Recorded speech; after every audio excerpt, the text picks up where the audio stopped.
So ನಾವಿವತ್ತು ಅಡೂರು ಟೆಂಪಲಲ್ಲಿ ಇದ್ದೇವೆ. ತುಂಬ ಸಮಯ ಆಯ್ತು ಇಲ್ಲಿಗೆ ಬರದೆ.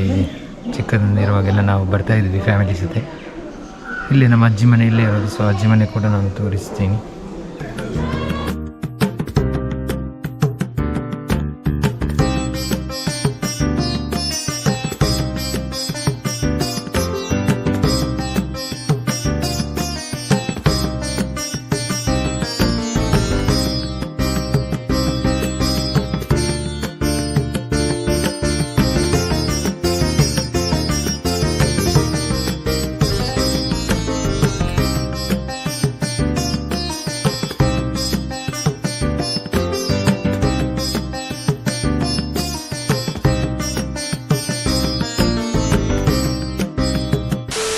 ಶ್ರೀ ಶಾಸ್ತ್ರ ಗೃಹ ಕ್ಷೇತ್ರಕ್ಕಿದ್ದಾರೆ ಅಂತ ಇದೆ.